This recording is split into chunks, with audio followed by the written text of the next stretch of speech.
جی، بسم اللہ الرحمن الرحیم۔ رسالت کے حوالے سے آج ہمارا جو دوسرا لیکچر جو ہے تو اس کا تعلق جو ہے وہ رسالت محمدی کی خصوصیات سے متعلق ہے۔ یعنی رسالت محمدی سے مراد کیا ہوگا کہ حضرت محمد صلی اللہ علیہ وآلہ وسلم کی رسالت، تو رسول اللہ صلی اللہ علیہ وآلہ وسلم کی رسالت دوسرے تمام انبیاء کرام سے مختلف ہے، اور اس کے مختلف ہونے کی کچھ وجوہات جو ہیں وہ ہم یہاں پر بیان کرتے ہیں۔ تو ان میں سے سب سے پہلی جو خصوصیت ہے وہ عالمگیریت ہے۔ یعنی اس سے مراد کیا ہے کہ رسول اللہ صلی اللہ علیہ وآلہ وسلم سے پہلے جتنے بھی انبیاء کرام تشریف لائے تھے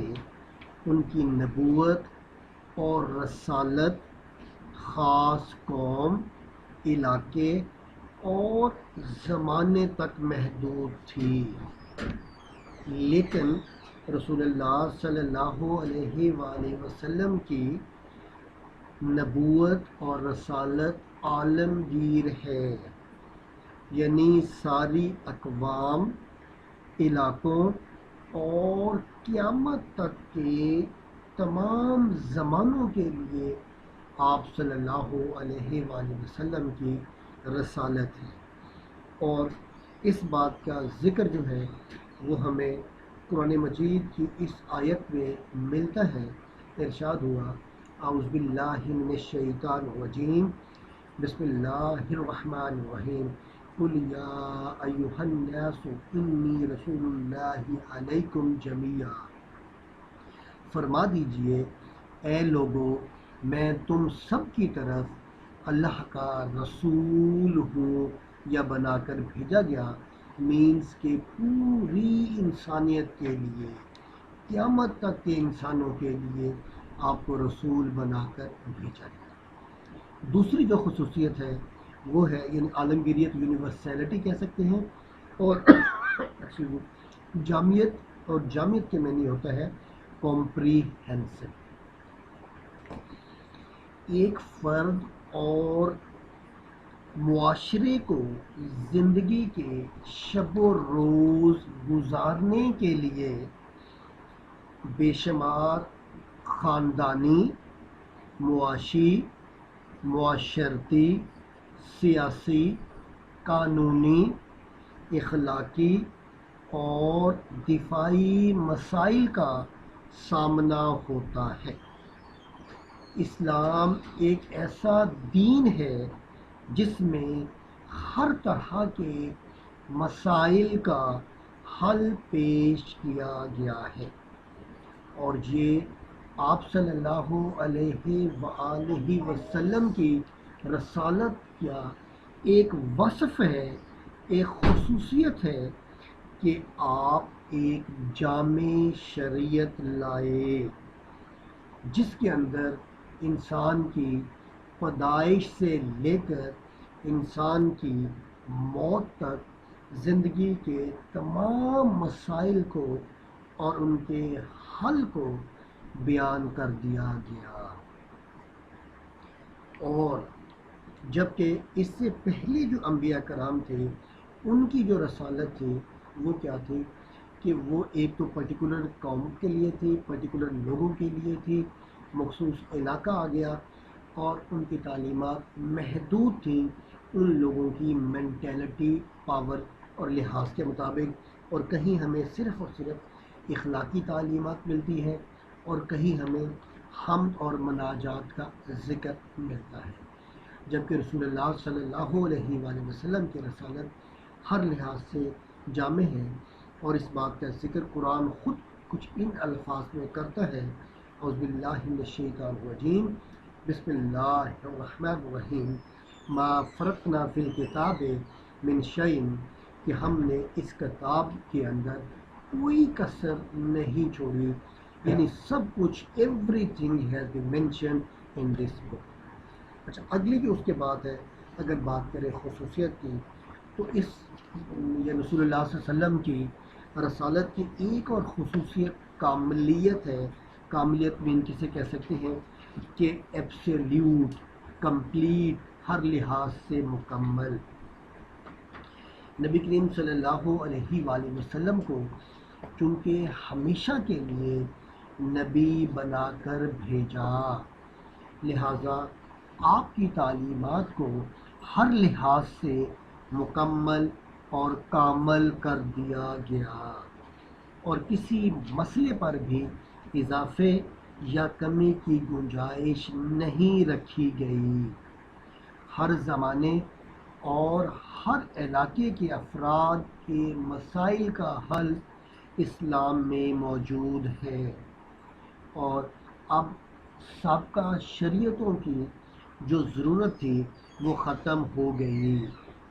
کیونکہ پہلے انبیاء کرام کی تعلیمات صرف اور صرف اس علاقے کے مطابق اور لوگوں کی ضروریات کے مطابق تھی، اور وہ مکمل نہیں تھی،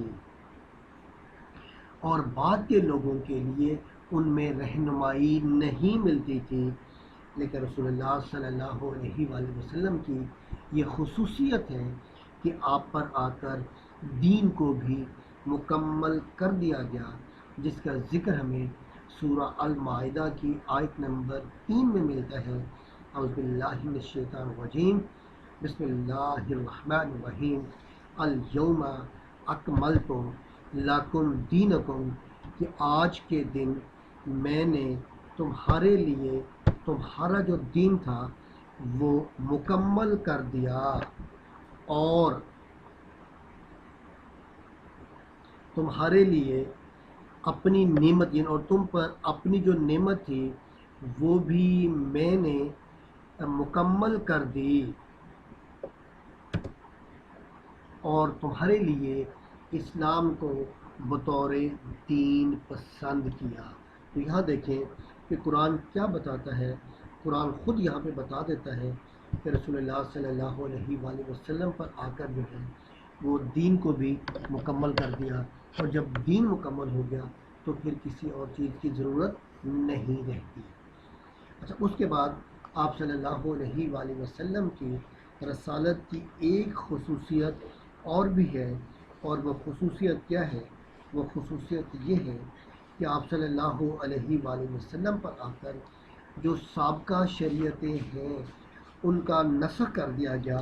مینس ان کو کینسل کر دیا گیا. رسول اللہ صلی اللہ علیہ وآلہ وسلم کی شریعت ساری دنیا کے لیے اور اور قیامت تک کے افراد کے لیے ہے. سابقہ شریعتیں صرف خاص وقت کے لیے تھیں، اور جیسے ہی وہ وقت گزر گیا، وہ انبیاء کرام چلے گئے، تو پھر کیا ہو گیا کہ ان شریعتوں کو ختم کر دیا گیا. اور پھر جب آپ صلی اللہ علیہ وآلہ وسلم کی ایک جامع شریعت آ گئی تو وہ ساری کی ساری منسوخ اور کینسل ہو گئی. اس لیے جو ہے جب ہر چیز کو کینسل ہو گیا، اب لہٰذا ان پر کسی بھی صورت میں عمل نہیں ہوگا. اب اگر کسی اور دین کو کوئی تلاش کرے گا، اگرچہ وہ سارے کے سارے نبی اور ان کی ساری تعلیمات، ساری شریعتیں حق تھیں لیکن اپنے وقت کے لیے تھیں، اب اگر کوئی ان میں سے تلاش کرے گا تو وہ شریعت اس سے قبول نہیں کی جائے گی. اور خود اس بات کا ذکر قرآن کچھ ان الفاظ میں کرتا ہے. اعوذ باللہ من الشیطان الرجیم، بسم اللہ الرحمن الرحیم. وَمَن يَبْتَغِ غَيْرَ الْإِسْلَامِ دِينًا فَلَن يُقْبَلَ مِنْهُ، کہ اور جو کوئی اسلام کے علاوہ کوئی اور دین تلاش کرے گا تو اس سے قبول نہیں کیا جائے گا. لہٰذا اب اگر کوئی کیا کہہ سکتے عیسیٰ علیہ السلام کی شریعت یا حضرت موسیٰ علیہ السلام کی شریعت پر عمل کرتا ہے تو اس پر اسے نجات نہیں ملے گی، کیونکہ اب وہ ساری کینسل ہو چکی ہیں، اور نجات اب صرف اور صرف دین اسلام پر اور حضرت محمد صلی اللہ علیہ وآلہ وسلم کی تعلیمات پر عمل کرنے سے ہی ملے گی. اس کے بعد آپ صلی اللہ علیہ وآلہ وسلم کی رسالت کی ایک اور خصوصیت یہ ہے کہ آپ صلی اللہ علیہ وآلہ وسلم کی جو رسالت ہے اسے محفوظ کر دیا گیا. یعنی رسالت محفوظ سے مراد کیا ہوگا کہ آپ کے اوپر جو کتاب نازل ہوئی تھی اس کتاب کو قیامت تک کے لیے محفوظ کر دیا گیا. آپ سے پہلے جتنے بھی انبیاء کرام پر کتابیں نازل ہوئی یا صحف یعنی بکلٹ نازل ہوئی وہ مکمل طور پر یا تو مٹ چکے ہیں دنیا سے، اگر کچھ موجود ہیں تو ان کے اندر لوگوں نے اپنی مرضی سے تحریف کر لی ہے. اور اس وقت جو ہمیں بائبل ملتی ہے اگر کوئی بغور اس کا مطالعہ کرے تو اسے اندازہ ہو جائے گا کہ اس کے اندر بہت ساری باتیں ایسی ہیں جو انسانوں کی طرف سے شامل کی گئی ہیں، اور انبیاء کرام کے اوپر ہمیں گھنونے قسم کے الزامات بھی مل جاتے ہیں. جبکہ قرآن مجید کی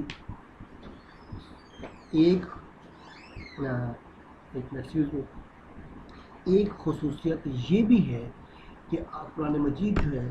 وہ ہر لحاظ سے محفوظ ہے اور اس کے اندر کسی قسم کی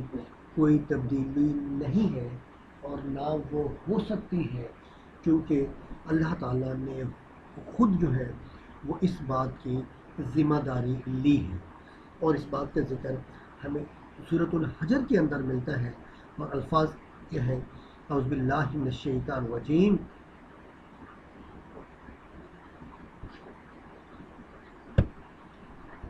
اعوذ باللہ من الشیطان الرجیم بسم اللہ الرحمن الرحیم. تو الفاظ کیا قرآن کے ہیں کہ انا نحن نزلنا الذکر و انا لہ لحافظون، کہ ہم نے اس قرآن کو نازل کیا اور ہم ہی اس کے حافظ ہیں. تو گویا اللہ تعالیٰ نے خود بتا دیا کہ اس کتاب کی حفاظت کرنے والے جو ہیں وہ اللہ کی ذات خود ہے، لہٰذا اب جو ہے اس کے اندر کوئی بھی تبدیلی نہیں آ سکتی. اور پھر رسالت محمدی کی ایک اور خصوصیت ہمیں ملتی ہے، وہ یہ ہے کہ جس طرح آپ صلی اللہ علیہ وآلہ وسلم پر نازل ہونے والی کتاب محفوظ ہے، بالکل بے عین ہی بالکل اسی طرح آپ صلی اللہ علیہ وآلہ وسلم کی سنت کو بھی محفوظ کر دیا گیا ہے. آپ صلی اللہ علیہ وآلہ وسلم سے پہلے جو انبیاء کرام ہیں ان کی زندگی کے واقعات ہمیں مکمل طور پر نہیں ملتے، کچھ صرف قرآن سے ہی ہمیں تھوڑے سے واقعات ملتے ہیں. جبکہ رسول اللہ صلی اللہ علیہ وآلہ وسلم کی پیدائش سے لے کر آپ کی وفات تک آپ کی زندگی کا ایک ایک پہلو محفوظ ہے. آپ صلی اللہ علیہ وآلہ وسلم نے جو بھی عمل کیا، جو بھی کام کیا، اسے قیامت تک کے لیے محفوظ کر دیا گیا. اور اس بات کا ذکر ہمیں رسول اللہ صلی اللہ علیہ وآلہ وسلم جو ہے ان کے آخری خطاب میں، جسے خطبہ حجۃ الوداع کہتے ہیں، اس میں ملتا ہے. تو آپ صلی اللہ علیہ وسلم نے کیا فرمایا کہ میں تمہارے درمیان دو چیزیں چھوڑی جا رہا ہوں، تم اس وقت تک ہدایت پر رہو گے جب تک ان پر عمل کرو گے، اور یہ دو چیزیں اللہ کی کتاب اور اس کے رسول صلی اللہ علیہ وآلہ وسلم کی سنت ہے. اور علماء کرام نے، محدثین نے اپنی زندگیاں قربان کر دیں اور انہوں نے ہمیشہ سے ہی نبی کریم صلی اللہ علیہ وسلم کی سنتوں اور احادیث کو محفوظ کرنے کی کوشش کی، اور آج تک اس پر وہ عمل کرتے جا رہے ہیں. اس کے بعد آپ صلی اللہ علیہ وآلہ وسلم کی نبوت کی ایک اور جو خصوصیت، جو سب سے بڑی خصوصیت بنتی ہے، وہ ختم نبوت ہے. یعنی اس سے مراد کیا ہے کہ نبوت کا وہ سلسلہ جو حضرت آدم علیہ السلام سے شروع ہوا اور یکے بعد دیگر انبیاء کرام تشریف لاتے گئے، اور یہ سلسلہ آ کر حضرت محمد صلی اللہ علیہ وآلہ وسلم پر آ کر ختم ہو گیا. اب آپ یعنی آخری نبی ہیں، آپ کے بعد کوئی اور نبی یا رسول نہیں آئے گا. اس بات کا ذکر سورۃ احزاب کی آیت نمبر 40 میں بڑے واضح انداز سے ملتا ہے. ارشاد ہوا ہے اعوذ باللہ من الشیطان الرجیم بسم اللہ الرحمن الرحیم ما کان محمد ابا احد من رجالکم ولکن رسول اللہ و خاتم النبیین. کہ محمد صلی اللہ علیہ وآلہ وسلم تمہارے مردوں میں سے کسی کے باپ نہیں لیکن وہ اللہ کے رسول اور خاتم النبیین یعنی آخری نبی ہے. تو اب آپ کے بعد اگر کسی نے نبی ہونے کا دعویٰ کیا تو وہ جھوٹا ہوگا، وہ مردود ہوگا، اور اگر کوئی اس کو مان لے گا، اس پر عمل کرے گا تو وہ دائرہ اسلام سے خارج ہو جائے گا. ہمارا جو اگلا ٹاپک ہے وہ ختم نبوت کے بارے میں ہے، اس میں ہم انشاءاللہ ڈیٹیل کے ساتھ اس کو ڈسکس کریں گے. اور اس کے بعد ایک اور خصوصیت آپ صلی اللہ علیہ وآلہ وسلم کی ختم نبوت کی ہے، وہ یہ ہے کہ کامل نمونہ، کہ نبی کریم صلی اللہ علیہ وآلہ وسلم کی جو شریعت ہے وہ تمام لوگوں کے لیے ایک مکمل نمونہ ہے. قرآن خود کہتا ہے لقد کان لکم فی رسول اللہ اسوۃ حسنہ، کہ محمد صلی اللہ علیہ وآلہ وسلم بے شک تمہارے لیے رسول اللہ صلی اللہ علیہ وسلم کی زندگی جو ہے وہ بہترین نمونہ ہے. تو ہر آدمی جس فیلڈ سے بھی اس کا تعلق ہو وہ رسول اللہ کی زندگی سے گائیڈنس حاصل کر سکتا ہے. نبی کریم صلی اللہ علیہ وسلم نے ہر عمل کر کے دکھا دیا. اب اگر کوئی یعنی یتیم ہے تو نبی کریم یتیم رہے ہیں، اگر کوئی شیفرڈ ہے تو نبی کریم صلی اللہ علیہ وسلم شیفرڈ رہے ہیں، اگر کوئی بزنس مین ہے تو نبی کریم صلی اللہ علیہ وسلم بزنس مین رہے ہیں، اگر کوئی شیئر ہولڈر ہے بزنس میں تو نبی کریم صلی اللہ علیہ وسلم شیئر ہولڈر رہے ہیں، اگر کوئی استاد ہے تو نبی کریم استاد بھی ہے، اگر کوئی چیف آف آرمی اسٹاف ہے، اگر کوئی جج ہے، اگر کوئی پریچر ہے، اگر کوئی قانون ساز ہے، تو کوئی بھی پہلو ایسا نہیں ملتا کہ جس میں نبی کریم صلی اللہ علیہ وآلہ وسلم کی زندگی سے رہنمائی نہ مل سکے. اس کے تو یہ ہمارا جو نیکسٹ والا کوشچن بھی جو ہے وہ کمپلیٹ ہو گیا کہ رسالت محمدی کی جو خصوصیات کیا ہے. اس کے بعد انشاءاللہ جو ہے اب ہم نیکسٹ جو ہمارا ٹاپک ہوگا وہ ختم نبوت کے بارے میں ہے. تو انشاءاللہ نیکسٹ ٹاپک ہم ختم نبوت کے حوالے سے ڈسکس کریں گے. اگر کوئی کوشچن کسی کا اس بارے میں ہے تو وہ ڈسکس کر سکتا ہے، پوچھ سکتا ہے، یا پھر اگر یہاں پہ نہیں تو آپ بعد میں واٹس ایپ پر بھی مجھ سے کوشچن کر سکتے ہیں. السلام علیکم ورحمۃ اللہ وبرکاتہ.